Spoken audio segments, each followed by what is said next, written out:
Sungguh-sungguh Allah sangat ridho ketika seorang hamba itu makan makan ketika sesuap nasi dia muji Allah, ketika minum seteguk nasi dia muji Allah. Itu kalau orang diridhoni Allah itu wali betul. Itu untuk jadi wali itu gampang, kamu makan ridho, kamu nginjak buminya Allah ridho seneng, kamu hidup keseharian aman seneng. Nah ini supaya sampean kita semua ngaji betapa panduan Rasulullah untuk menggapai ridho Allah itu banyak yang keseharian sekali. Saking kesehariannya banyak dalam hadis dan itu sahih. Nabi menyebut hal-hal yang keseharian. Hatta ma tas'alu fi fimra'atika, kamu punya uang kemudian istri kamu bisa makan itu ibadah. Bahkan sebagian ibadah itu dicontohkan Nabi yang akhirnya diprotes sahabat. Yaitu wa fi buti ahadikum sedekah, kamu menggauli istri kamu itu ya sedekah. Sampai sahabat bilang yang benar ya Rasulullah. Ayati ahaduna syahwatahu wa huwa lahu ajrun. Masa urusan biologis, urusan syahwat kemudian dia dapat pahala. Nabi menjawab, alai salawadu aha fi haramin akana alaihi wisrun. Bagaimana kalau dia meletakkan ke yang tidak benar itu kan dosa. Nah, hal-hal seperti ini yang saya ingin teman-teman semua lah, semua. Saya juga agak ingin ngaji demi Anda juga agak ingin. Itu dosa sekali ngaji kok pesanan kelompok tertentu itu enggak boleh. Islam itu untuk semua. Jadi ya cuma karena di depan saya jenengan ya seakan-akan jenengan korbannya. Itu ada ilmunya dalam usul fikih itu. Jadi orang itu harus ngaji usul fikih. Nama yang disebut, mungkin Mas Sufyan masih ingat zaman ngaji usul fikih. Nama yang disebut itu tidak jaminan sebagai prioritas perintah. Jadi misalnya gini, kebetulan yang di depan Nabi itu Abu Dzar. Nabi ya bilang, ya Abu Dzarin ini uhibbuka misalnya, atau ya Mu'ad ini uhibbuka, atau ya Abu Hurairah ini uhibbuka. Banyaklah riwayat yang Nabi nyebut ya Abu Dzarin, ya Mu'ad, ya Abu Hurairah.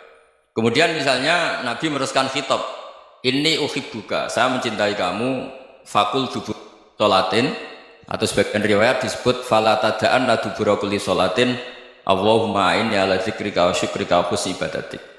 Saya mencintai kamu, siapa saja, Mu'ad bisa, Abu Dzar bisa siapa. Saya mencintai kamu, mohon kalau habis sholat kamu jangan lupa wiridan Allahumma inni ala dzikrika wa syukrika wa husni ibadatik. Ya Allah, tolong kami permudah supaya mudah ingat Engkau. Anda tidak bisa mentang-mentang, wong nama saya Parmin, nama saya Purnomo, itu yang diperintahkan Mu'ad misalnya. Jadi yang disebut satu, tapi khitab itu untuk siapa saja. Saya teruskan. Jadi saya mohon semua kita melakukan kebaikan itu, kalau dalam kaidah fikih disebut al yakin la yuzalu bisyak. Banyak kebaikan yang kebenarannya itu 100%. Tidak punya efek samping ke pihak lain, ke kelompok lain, ke komunitas lain. Itu tadi misalnya Anda makan, dan itu murah sekali, hanya butuh satu piring. Setiap punyaan kamu muji Allah, setiap minum kamu muji Allah. Itu redaksinya Rasulullah SAW disebut Allah sangat ridho ketika seorang hamba makan, kemudian dia memuji Allah. Atau minum, kemudian dia memuji Allah.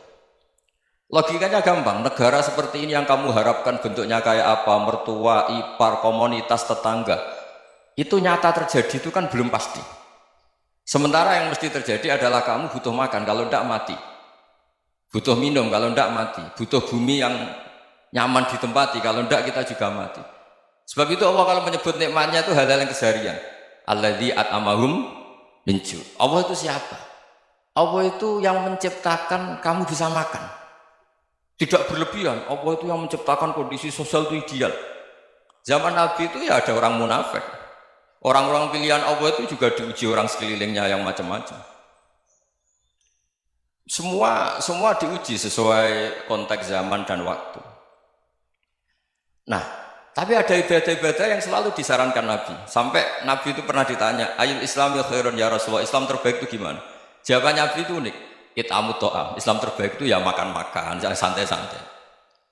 Ketika Allah menyebut beberapa kebaikan, falak tahamal aqobah, wa ma adrokan apa? Mal aqobah. Terusannya apa? Fakku rokobah. Terusannya apa? Au it'amun fiyaumin di masubah. Ya itu acara makan-makan itu juga Islam. Kenapa? Ya bayangkan kalau tidak ada makanan, kita mati kan? Kondisi sosial tidak ideal, itu Anda masih gak apa-apa. Tapi kalau Anda tidak makan, Anda tidak minum, Kamu punya istri cerewet masih bisa hidup, punya mertua cerewet masih bisa hidup. Tapi kalau tidak makan bisa mati. Berarti penting mana istri sama makan? Penting mana? Makan. Semoga istri Anda dengar, nanti kamu disuruh makan tapi pulang deh. Itu kalau dibahasakan makan masih memahami. Penting mana nasi satu piring dengan istri. Nggak ada nasi mati, nggak ada istri belum mati. Penting mana? Gak berani jawab kan? Nah, ternyata Anda ada garang kan di depan istri. Jadi saya mohonlah, mungkin Mas Sufyan Sauri tadi yang bisa bantulah teman-teman tuh ngaji yang keseharian saja.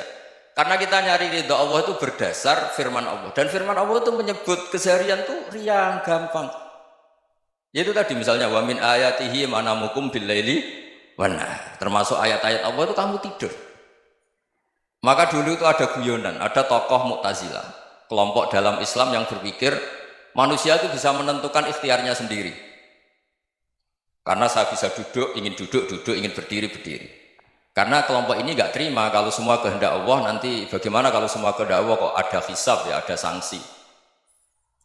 Lucunya itu dia akhirnya, ini cerita ya, mencintai seorang perempuan, cantik sekali.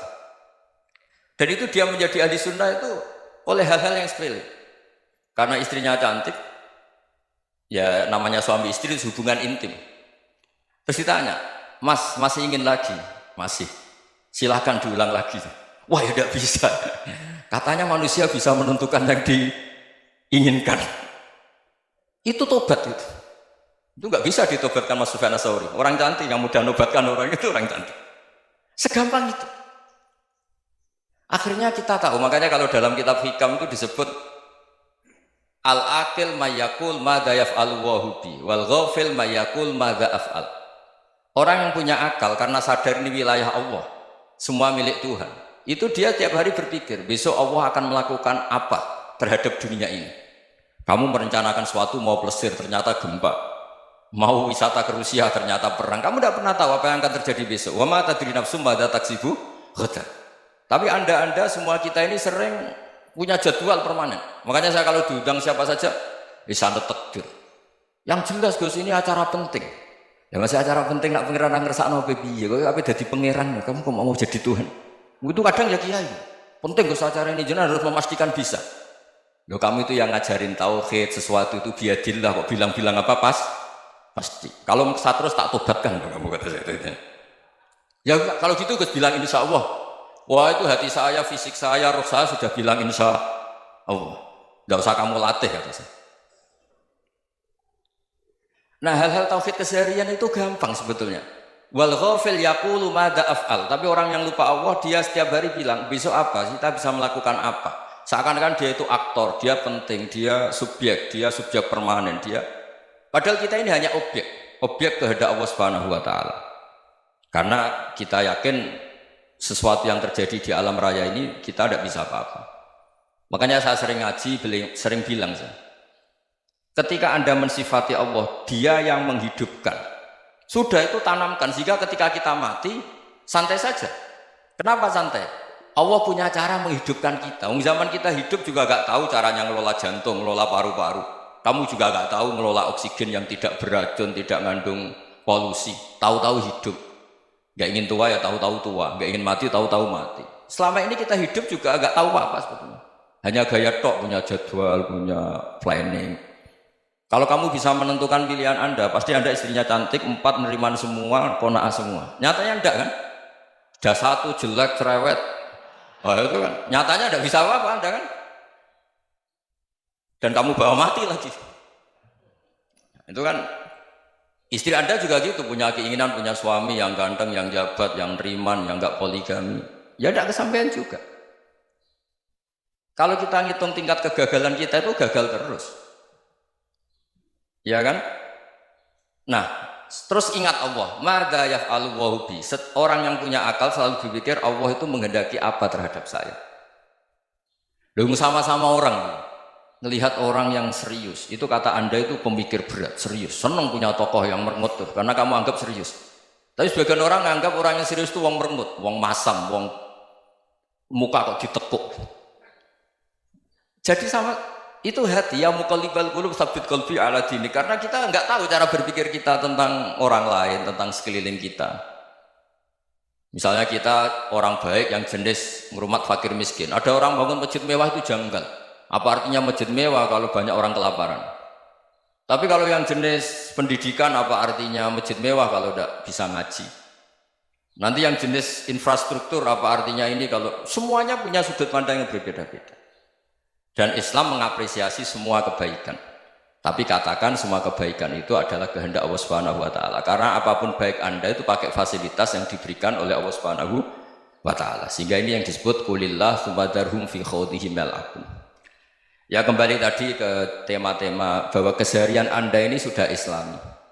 Saat Anda tidak bisa melakukan apa saja. Saya sering ada jenazah, biasanya kalau tetangga meninggal saya sering disuruh ngelepas. Saya bilang orang ini baik karena sering ngelamun di rumah, sering nganggur di rumah. Ditanya sama anaknya, kenapa Gus nganggur baik? Ya kalau dia nganggur artinya juga agak berbuat sesuatu yang maksiat kan? Ya kan? Orang nganggur di rumahnya ya tidak bunuh orang, tidak maling, tidak korupsi, ya namanya nganggur di rumah. Lah cuma istri cara pandang nganggur gak menghasilkan uang itu. Tapi juga gak menghasilkan kriminal kan? Jadi sebenarnya Islam itu makanya kalau sampai ngaji usul fikih itu ada kitab usul fikih namanya Lubul Usul, itu terkenal sekali di pesantren itu. Itu kalau ngapresiasi keseharian itu luar biasa. Izma min mubahin illa wa yatahaqqaqu bihi tarku haramimma. Karena keseharian yang mubah saat Anda lakukan itu ada kehebatan yang luar biasa, yaitu meninggalkan haram. Makanya dulu banyak orang-orang alim ketemu temannya itu guyon sampai semalaman. Itu biasanya yang semangat Islam itu kiai kok tidak tahajud, kiai kok tidak witir. Orang yang sedang makan uangnya banyak, malam itu tidak kelayaban itu sudah luar biasa. Melawan nafsu supaya tidak maksiat itu sudah luar biasa. Supaya lupa guyon sama temannya semalaman sampai subuh. Gejlok-gejlokan mengenang zaman miskin, zaman kuliah nggak jelas, zaman apa. Melihatnya jangan takut tahajud. Seperti ini meninggalkan tahajud, tapi meninggalnya ini talqul muharramat. Jadi kayak apa hebatnya? Sehingga Imam Ghazali punya riwayat yang agak unik. Hatta takuna ibadatu akhiri hadil ummah iku an-naum. Sehingga suatu saat ibadah terbaik umat ini itu tidur. Itu kan riwayat kontroversi. Ketika Imam Ghazali tanya, kenapa iya? Kenapa kamu mulai keluar dari rumah itu sudah banyak maksiat? Melihat perempuan yang enggak mahram, melihat fenomena. Tapi kalau kamu tidur itu enggak melihat apa-apa. Tapi juga kamu jangan menganggap tidur itu ibadah betul. Saatnya melakukan fardhu ain malah masih tidur. Tapi itu sudut pandang menjadikan kita Islam itu gampang. Jadi saat Anda tidak bisa aktivitas apa-apa, misalnya ada beberapa orang yang lumpuh. Lumpuh itu memang nggak bisa Jumatan, nggak bisa ibadah, tapi dia juga nggak bisa maksiat. Tidur itu memang Anda saat itu tidak bisa tahajud, tidak bisa witir, tapi saat itu ada zina, ada maling, tidak gosipkan orang, tidak bully orang, tidak menanamkan kebencian, tidak hasud. Sehingga tidur menurut Allah Ta'ala wa min ayatihi manamukum billaili apa? Wan-nahar. Karena di tidur itu selain ada unsur istirahat, jaga stamina, juga ada unsur meninggalkan beberapa keburukan. Nah saya mohon ibadah yang keseharian ini kita jaga. Supaya kita semua baca ayat itu fasih. Fasih itu tertanam di hati. Allah itu siapa? Alladzi at'amahum min ju'i wa amanahum min khauf. Dan Allah kalau cerita di Quran itu anna subabnal ma'a subba summa syaqaqnal ardon wa syaqqa fa'ambatna fiha habba wa inaba wa qadba wa zaituna wa nakhla wa hadaika hulba. Kamu tahu saya ini siapa, kata Allah? Saya ini adalah Tuhan yang menurunkan air, kemudian ada tanaman banyak, habba wa inaba wa qadba, ada zaitun, ada tin, kalau orang Jawa mungkin ada tela, ada padi, ada mangga, ada pisang. Sudah. Wa inaba wa zaituna wa nakhla wa hadaika hulba, ada perkebunan yang lebat. Tujuannya apa? Mata Allahkum, silahkan kamu pakai, kamu nikmati. Tapi karena kadang kita ini punya ide-ide besar. Tadi untuk syukur saja nunggu punya istri riman, rumah baik, tetangga baik, komunitas baik, semuanya baik baru syukur. Lama-lama nanti ada di surga, syukurnya nunggu surga paling kelas A. Itu sudah ada yang menghuni Rasulullah, kamu nggak boleh di situ. Masa untuk syukur saja? Repotnya Masya Allah. Jadi mohonlah Quran yang kalau Anda hafalkan juz sama itu kan ada ayat-ayat yang kayak tadi. Ya, fal yang dzuril insanu ila ta'ami. Coba lihat. Apa yang kamu makan ya? Dari mana? Dan untuk mempertahankan hidup kamu keseharian. Jadi jangan kira ibadah itu harus membentuk komunitas yang versi Anda. Ibadah itu harus yang hal yang mulu-mulu. Kesehariannya Anda alami. Loh, ini saya tidak bikin-bikin. Saya ngaji bukan karena berdasar pesanan. Itu ayat yang saya bacakan betul ada ayatnya kan. Fal yang dzuril insanu ila tu'ami anna sababnal ma'a sabba thumma syaqaqnal arda syaqqa fa ambasna fiha habba wa inaba wa qadba wa zaituna wa nakhla wa hadaiqa ghulba. Terusannya apa? Mata'al lakum, silakan kamu nikmati. Mata itu silakan kamu nikmati. Ya kayak sampean dikasih hidangan ya makan. Ya sudah makan, habis makan ya minum, habis itu ngantuk ya tidur. Ya sudah normal-normal saja. Kayak apa indahnya Islam? Tapi Anda mencari Islam yang gimana lagi? Nah itu yang diajarkan guru-guru kita, diajarkan sanad kita sampai Wali Songo, sampai Rasulullah SAW. Bahwa pada akhirnya ada jihad, ada perang. Itu dulu memang perang, bukan membunuh, beda. Dulu kita dijajah Belanda ya perang, dan itu normal karena kita dijajah. Jadi ketika orang lain ingin baik sama kita, wa in ahadun minal musyrikin astajaruka ya fa'jirhu hatta yasma'a kalam Allah. Kalau mereka ingin baik ya kita baik. Makanya ada istilah musta'man, mu'ahad. Kalau mereka ingin damai, berdampingan dengan kemajmukan ya itu yang lebih baik. Karena memang Islam menghormati proses perdamaian. Wa in janahu lis-salmi ya fajnah lah. Kalau ingin damai ya kita harus